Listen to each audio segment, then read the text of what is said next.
गोली भी मिश्रा को लगी, झंडा भी मिश्रा ने उखाड़ा, दंगा करने वाले भी मिश्रा पकड़े गए और जिनकी एजेंसी जली वो भी शुक्ला रहे।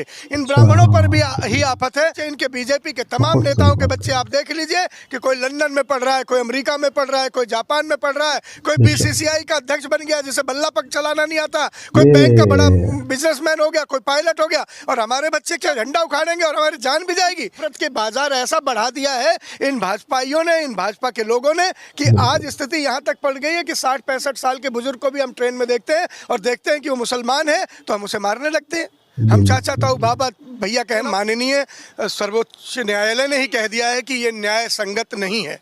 घर का एक आदमी आरोपी है, क्या किसने आपको अख्तियार दे दिया कि पूरा घर गिरा दो? क्या वो एक ही को दुखी कर सकते हैं? पहले उनके थाली से रोटी छीनी, अब उनके सर से छत छीनने का काम कर रहे हैं। ये गरीब विरोधी सरकार है। लेकिन योगी जी की आंखों में कौन सा मोतियाबिंद हो जाता है कि जब दंगा होता है तभी उन्हें दिखने लगता है कि अब यहाँ अवैध कब्जा है। अस्सलाम वालेकुम मेरे प्यारे व्यूअर्स, कैसे हैं आप सब? मैं उम्मीद कर रहा हूँ आप सब अच्छे होंगे। या दोस्तों, मैं भी बहुत अच्छा हूँ आप लोगों की दुआ और आशीर्वाद से। दोस्तों, मैं हूँ शाहनवाज अहमद इंडिया से। दोस्तों, आज हम जिस वीडियो पर रिएक्शन करने वाले हैं वो वीडियो GS4 से है। दोस्तों, बहराइच मामले में इस वक्त स्ट्रीम मीडिया पर किसी तरह का कोई डिबेट या बहस बहुत कम देखने को मिल रहा होगा आप लोग। इसकी वजह क्या है दोस्तों? इसकी वजह दैनिक भास्कर के रिपोर्टर का स्टिंग ऑपरेशन है। जी हाँ दोस्तों, उसी स्टिंग ऑपरेशन में जो वीडियो ऑडियो सामने आया उससे पूरी तरह से सरकारी और गोदी मीडिया के खेमे में सन्नाटा पसरा हुआ है। ताज्जुब हो रही होगी आप लोगों को कि मैं ऐसा क्यों बोल रहा हूँ। दरअसल मेरे ऐसा बोलने के पीछे का रीजन ये है, भास्कर न्यूज के रिपोर्टर ने जो स्टिंग ऑपरेशन किया है उसमें जो दो व्यक्तियों का नाम सामने आया है वो दोनों हिंदू समाज से है और ये सारा गेम तो मुसलमानों को फंसाने के लिए किया गया था। मगर आखिर ऐसी चूक कहाँ हुई, कैसे हुई जो हिंदू लोग ही इसमें फंस रहे हैं? ऐसा मैं नहीं सोच रहा हूँ दोस्तों, ऐसा वो लोग सोच रहे होंगे जो इस दंगे के मास्टरमाइंड थे। अब जब इनके षड्यंत्र नाकाम हो चुके हैं तो अब पूरी तरह से इस खबर को मीडिया से गायब कर देने में ही समझदारी, लोगों का ध्यान इसकी तरफ से हटाना ही अक्लमंदी होगी। इस पर जितना ज्यादा बात होगी सरकार और सरकारी तंत्र और ज्यादा इसमें उलझते जाएंगे। ये उन्हें अच्छी तरह से पता है और इनके पिछले 7.5 साल के कारनामे को देखते हुए कोर्ट ने भी इन्हें चेता दिया है। बेकसूर लोगों पर बुलडोजर कार्रवाई बिना कोर्ट के परमिशन का नहीं कर सकते, क्योंकि सबको पता है कि ये जो पार्टी सत्ता में बनी हुई है या खुद को सत्ता में बने रहने के लिए किसी भी हद तक जा सकती है। इनके लिए ना कोई हिंदू मायने रखता है ना कोई मुसलमान मायने रखता है। इनके लिए सिर्फ और सिर्फ मायने रखता है 80% वाले समाज को किस तरह से उस्काया जाए, डराया जाए, जिससे एक अच्छी मार्जिन से इनको वोट मिल सके और इनकी राजनीतिक दुकान चलती रहे। जी हाँ दोस्तों, ये वीडियो बहुत प्यारी होने वाली है तो लास्ट तक बने रहिएगा। वीडियो पसंद आए तो लाइक शेयर कमेंट जरूर करिएगा। हमें सपोर्ट करने के लिए चैनल को सब्सक्राइब करके बेल आइकन प्रेस कर दीजिएगा। चलिए वीडियो शुरू कर लेते हैं। नमस्कार, एक बार फिर आप सभी का स्वागत है DS4 न्यूज में। देखिए, बहराइच हिंसा मामले को लेकर के जिन दो आरोपियों को पकड़ा गया है वो भी हिंदू समाज से आते हैं और एक का नाम जो है उसमें प्रेम कुमार बताया जा रहा है, प्रेम कुमार मिश्रा, और दूसरे का नाम सबूरी मिश्रा जो है बताया जा रहा है।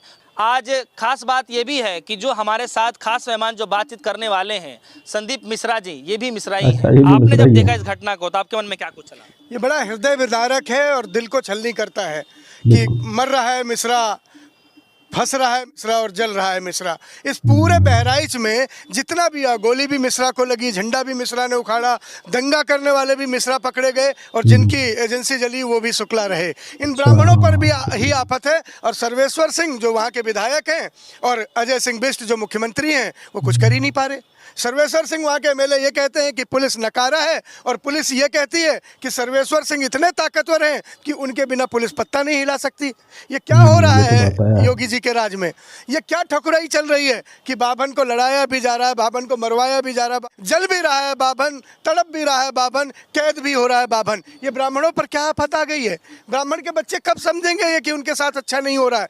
क्या जरूरत थी? आज उस आत्मा को धरती पे नहीं है, लेकिन राम गोपाल जी को क्या किसने भड़काया कि वो अभी जिसकी 3-4 महीने पहले शादी हुई है, जिसकी पत्नी की मेहंदी के हाथ से मेहंदी के रंग भी नहीं छूटा है, उसे क्या जरूरत थी कि किसी का रंग और झंडा देखकर उसके छत पर चढ़ गया और उसकी दीवार तक गिरा दी, रेलिंग तक उखाड़ दी? बताया जा रहा है कि जो SK वर्मा साहब वहाँ के थाना प्रभारी हैं, जो भास्कर से उन्होंने बात की है उसके मुताबिक ये कह रहे हैं कि लोगों ने उठ के हाथ हिलाया था। कुछ 3 लोगों ने हाथ हिलाया, उसके बाद दंगा भड़क गया। वो कौन 3 लोग थे? SK वर्मा साहब कोट करते हैं भास्कर को कि एक आदमी आदमी आया था भीड़ में और भीड़ से वो गायब हो गया, इसीलिए दंगा इतना चला। क्या बात थी कि एक ही थाने की पुलिस थी, जब इतने दबंग वहाँ का एमएलए सर्वेश्वर सिंह हैं, इतने दबंग बुलडोजर बाबा हैं, तो इस बुलडोजर बाबा के राज में ब्राह्मण के मारे फंसाए और जलाए जा रहे हैं। ये सवाल उठता है, सवाल उठता है। उन ब्राह्मण परिवारों को भी सोचना चाहिए कि हम अपने बच्चों को क्या सिखा रहे हैं, क्या चीज के लिए आगे बढ़ा रहे हैं। इनके बच्चे, इनके बीजेपी के तमाम नेताओं के बच्चे आप देख लीजिए कि कोई लंदन में पढ़ रहा है, कोई अमेरिका में पढ़ रहा है, कोई जापान में पढ़ रहा है, कोई बीसीसीआई का अध्यक्ष बन गया जिसे बल्ला पक चलाना नहीं आता, कोई बैंक का बड़ा बिजनेसमैन हो गया, कोई पायलट हो गया। और हमारे बच्चे क्या झंडा उखाड़ हो गए हैं, और हमारे बच्चे झंडा उखाड़ेंगे और हमारी जान भी जाएगी। किसके लिए झंडा उखाड़ रहे हैं, कौन झंडा उखड़वा रहा है, ये सामने आएगा, जरूर आएगा। भास्कर ने एक दिलेरी का काम किया, भास्कर अखबार ने एक बार फिर साबित किया है देश में कि पत्रकारिता जिंदा है, पत्रकार जिंदा है। मैं नमन करता हूं ऐसे पत्रकारों को जिन्हें खोज के निकाला कि प्रेम कुमार मिश्रा और सबूरी मिश्रा क्या कह रहे थे, कि कैसे हुआ दंगा। 2 घंटे के लिए पुलिस को हटा दिया गया था, ये दोनों बता रहे हैं, लेकिन पुलिस ने जल्दी रोक दिया। पुलिस को वो कह रहे हैं अगर पुलिस गद्दारी नहीं करती तो पूरा महाराजगंज जला देते। कौन जलवाना चाह रहा था महाराजगंज? महाराजा बाबा बताए ना, महाराज जी, बाबा जो योगी महाराज जी बताएं कि महाराजगंज कौन जलवाना चाह रहा था, कौन थे आपके साजिश करता, कौन था वो शख्स जिसे थाना प्रभारी एसके वर्मा जी कह रहे हैं कि एक आदमी आया था, वो आदमी चला गया और फिर दंगा शुरू हो गया। दंगे उन्होंने ये भी कहा एसके वर्मा जी कि ये दंगा सुनियोजित था, योजनाबद्ध था, इसीलिए लंबे समय तक चला।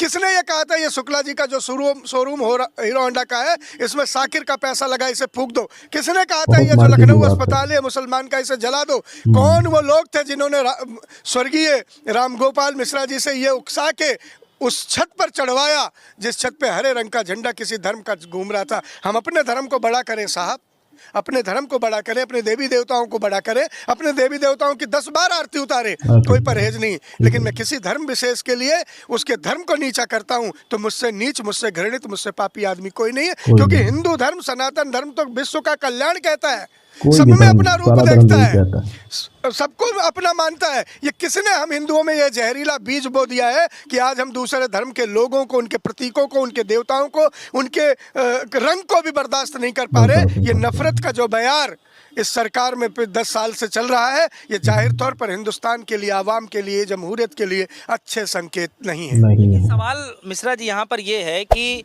जब ये घटना हुई, घटना के बाद जो है वहाँ की सरकार एक्टिव हुई, पुलिस एक्टिव हुई, ये भी कहा गया कि जो है आश्वासन ये दिया गया कि जो है जरूर इस पे जल्द फैसला आएगा। और देखिए अगले दिन जो है एनकाउंटर किया जाता है, पैरों में गोलियां लगती हैं।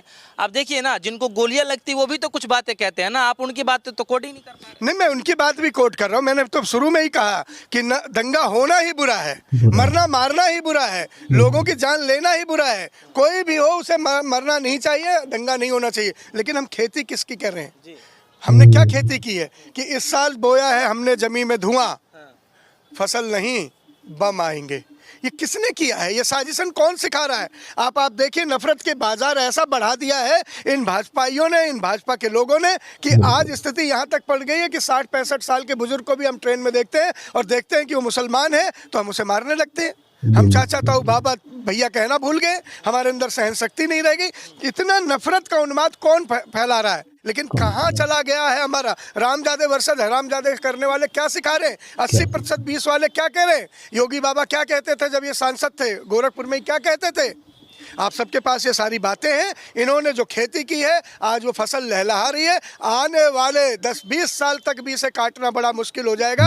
इतना नफरत का उन्माद भर देंगे ये लोग। ये अपने कुर्सी के लालच में किसी के लाल को हलाक ना करें, किसी के लाल की जान न ले। अगर इन भाजपा वालों को यही करना है, अपने बेटों को उतारें। शिवराज सिंह चौहान अपने बेटे को एमएलए बनाना चाह रहे कि विरासत संभालेगा। अमित शाह अपने बेटे को बीसीसीआई और आईसीसी का अध्यक्ष बनाए घूम रहे कि वो पैसा कमाएगा।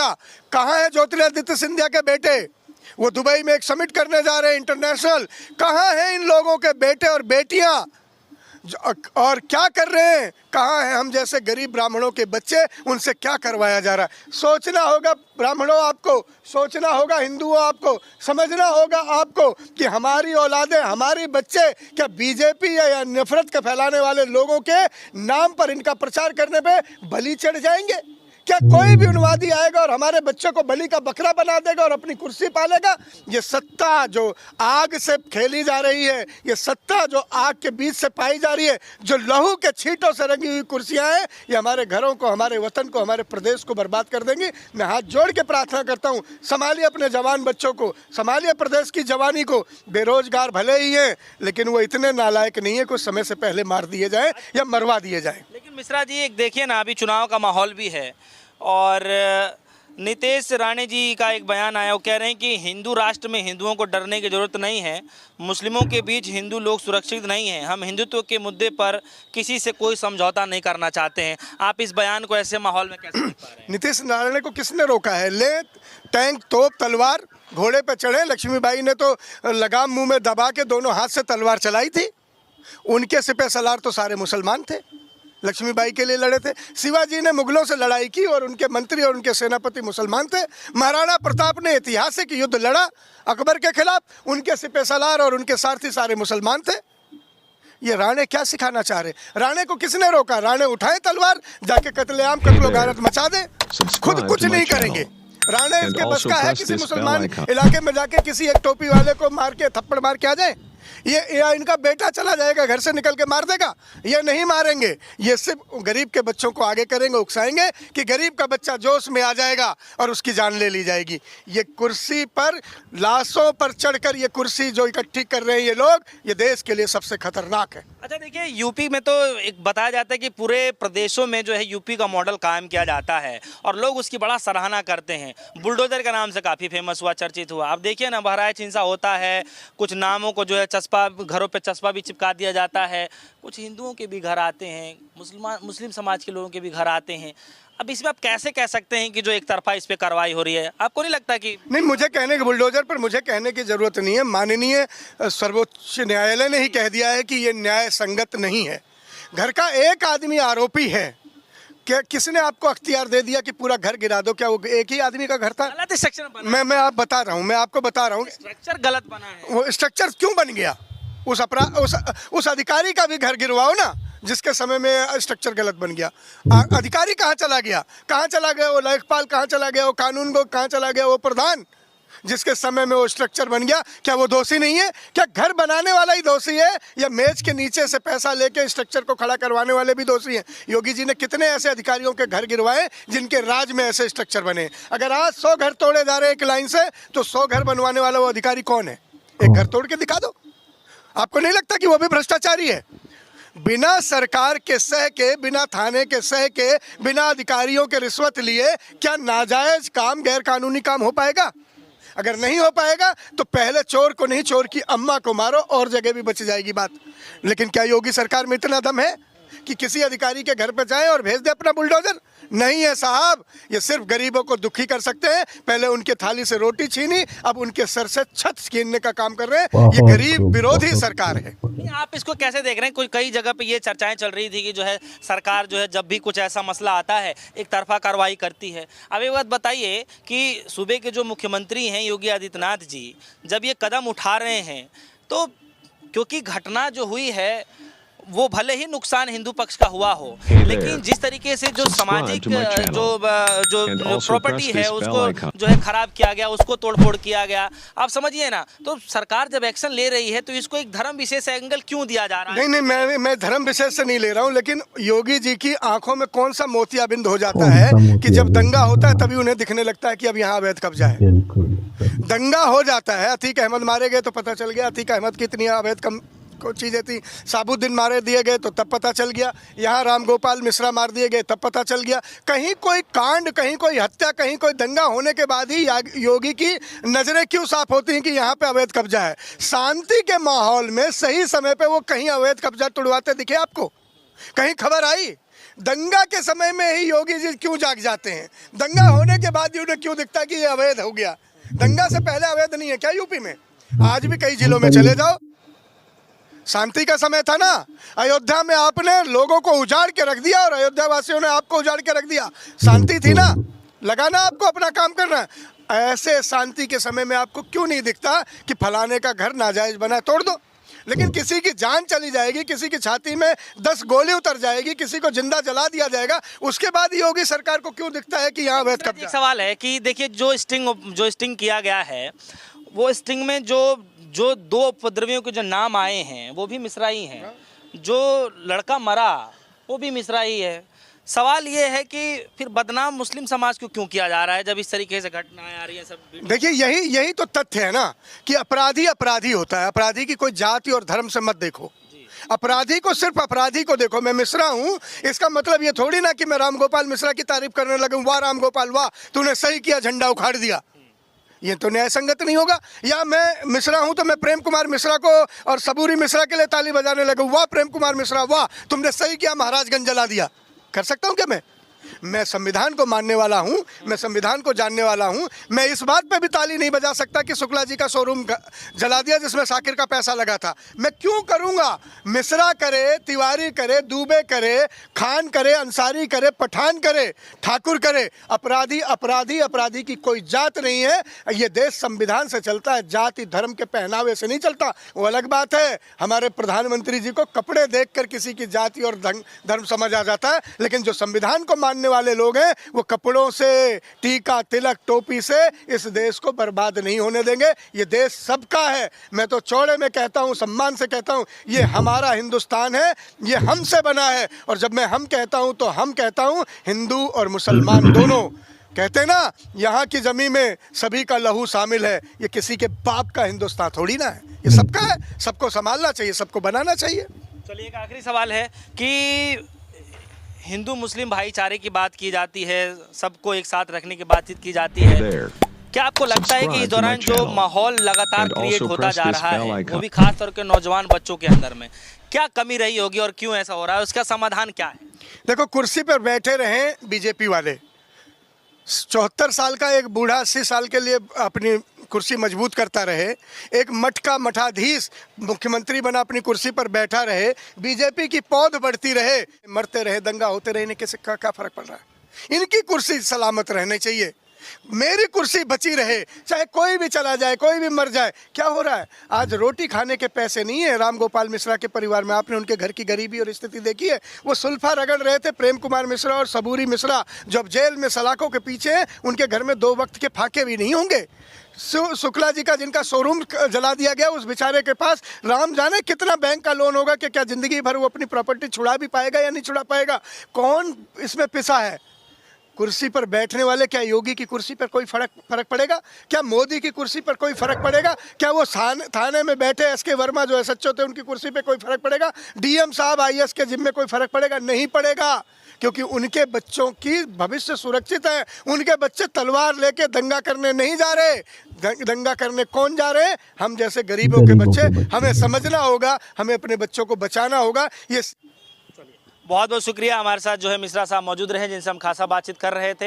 हालांकि बहराइच हिंसा मामले को लेकर के जब से स्टिंग किया गया है, जब से वो वीडियो सामने आई है और पुलिस भी एक्टिव हो गई है, दोनों लोगों को गिरफ्तार भी कर लिया गया है। लगातार तमाम मीडिया में यही चर्चाएं चल रही हैं कि आखिर अचानक से इतनी बड़ी हिंसा आखिर हो कैसे जाती है। फिलहाल मिश्रा जी की बातों को लेकर के आपके मन में क्या कुछ चल रहा है, वीडियो कमेंट सेक्शन में जाकर जरूर बताइएगा। फिलहाल के लिए दीजिए इजाजत। देखते रहिए DS4 न्यूज़। धन्यवाद। दोस्तों इस वीडियो में मिश्रा जी को आप लोग सुन रहे थे, बहुत ही बेहतरीन और उम्दा बातें की है इन्होंने। अगर इनके जैसी सोच तमाम देशवासियों की हो जाए तो क्या बात हो। जैसा कि आप सभी को पता है, दैनिक भास्कर के स्टिंग ऑपरेशन में जिन 2 दंगाइयों का नाम सामने आया है, इत्तेफाक से वो दोनों व्यक्ति ब्राह्मण समाज से आते हैं और बहराइच के अंदर मरने वाला जो व्यक्ति था वो भी ब्राह्मण समाज से ही आता है। दोस्तों जरा सोच कर देखिए, आखिर हर जगह ब्राह्मण समाज को ही सामने क्यों किया जा रहा है? कहते हैं ब्राह्मण समाज के लोग बड़े पढ़े लिखे और सभ्य लोग होते हैं, मगर राजनीति के इस खेल में जिस तरह से इस्तेमाल किए जा रहे हैं, इससे तो यही लगता है कि इस समाज के लोगों को इंसान नहीं खिलौना समझते हैं राजनेता। समझने की बात यह है कि सारे के सारे वही व्यक्ति जिनके घर में एक वक्त खाने को नहीं है, सर पर छत नहीं है और पहनने को अच्छे कपड़े नहीं है। वीडियो में उनके चेहरे को देखकर तो ऐसा लग रहा है कि ये लोग नशेड़ी हैं, अपने गांव या मोहल्ले में कोई छोटा मोटा बिजनेस करके अपने परिवार का पालन पोषण करते हैं। ऐसे गरीब और कमजोर तबके के लोगों को हिंदू रक्षक बनाकर भेज दिया जाता है। जैसा कि आप लोगों ने इस वीडियो में मिश्रा जी को सुना, झंडा उखाड़े तो मिश्रा, दंगा करे तो मिश्रा, मरे तो मिश्रा, जलाया जाए तो मिश्रा। उन्होंने कहा ब्राह्मण समाज को समझने की जरूरत है कि हम अपने बच्चों को क्या दे रहे हैं। बिल्कुल सही कह रहे हैं, मैं इनके बातों से 100% सहमत। इन्होंने एक बात और कही कि जिन्हें बैट पकड़ने का तरीका नहीं मालूम वो बीसीसीआई का अध्यक्ष बना बैठा है। हिंदू मुस्लिम की बात करने वाले तमाम नेताओं के बेटा बेटी बच्चों को कोट करते हुए कहा उनके बच्चे विदेश में उच्च शिक्षा प्राप्त कर रहे हैं, कोई बिजनेसमैन बन रहा है, यहाँ सारे लोग पैसा कमाएंगे और कुछ नेताओं के बच्चे तो विरासत संभालेंगे और हिंदू रक्षा तलवार और बम गरीबों के बच्चे उठाएंगे। दोस्तों इन्होंने एक बात और कही कि नेताओं को फर्क नहीं पड़ता कौन मरता है कौन जीता है, कौन जेल जाता है कौन जलाया जाता है, इससे इन्हें कोई मतलब नहीं, इन्हें तो बस अपनी कुर्सी प्यारी है। नीतीश रहाणे के ऊपर बोला बम तलवार हथियार लेकर कत्लगारत शुरू कर दें। नीतीश रहाणे को लेकर इन्होंने ये भी बोला कि किसी मुसलमान के इलाके में चले जाएं, दाढ़ी टोपी वाले को देखकर एक थप्पड़ मारकर चले आए, इन्हें इनकी औकात पता चल जाएगी। ये सिर्फ हिंदुओं को उस्काने और उन्हें बेवकूफ बनाने के लिए स्टेज पर खड़े होकर बड़ी बड़ी बातें करते और अपनी कुर्सी बचाने के लिए ये सिर्फ बकवास की बातें करते। यूपी के मुख्यमंत्री से भी पूछा कौन लोग हैं वो जो महाराजगंज जलाना चाहते हैं। वाकई सुबह के मुखिया की ही जवाबदेही होती है, तो इस मामले में जवाब दे मुख्यमंत्री। जी हाँ दोस्तों, बातें तो बहुत सी करने का दिल चाहता है आप लोगों से, मगर क्या करें मजबूरी है। वीडियो काफी लंबी हो जाएगी, आप लोग भी पूरा वक्त नहीं दे पाएंगे। आप लोगों के वक्त को ध्यान में रखते हुए हमें आप लोगों से इजाजत लेनी होगी। मगर दोस्तों ये सोचने की बात है, जो मिश्रा जी ने वीडियो में कहा वो सिर्फ तमाम हिंदू मुसलमान को नहीं बल्कि पूरे हिंदुस्तान के लोगों को सोचने की जरूरत है दोस्तों, कि हम अपने बच्चों को ऐसे लफड़े में न पढ़ने दें बल्कि अच्छी शिक्षा दीक्षा देने की कोशिश करें, उन्हें सभ्य और शिक्षित नागरिक बनाएं। दोस्तों ये वीडियो आप लोगों को कैसी लगी, पसंद आई हो तो लाइक शेयर कमेंट्स में अपनी प्यारी सी राय जरूर दें। हमें सपोर्ट करने के लिए चैनल को सब्सक्राइब करके बेल आइकन प्रेस कर दीजिए। चलिए इजाजत दीजिए, फिर मिलेंगे इसी तरह की एक बेहतरीन सी वीडियो के साथ। तब तक के लिए आप अपना ढेर सारा ख्याल रखें। अल्लाह हाफिज।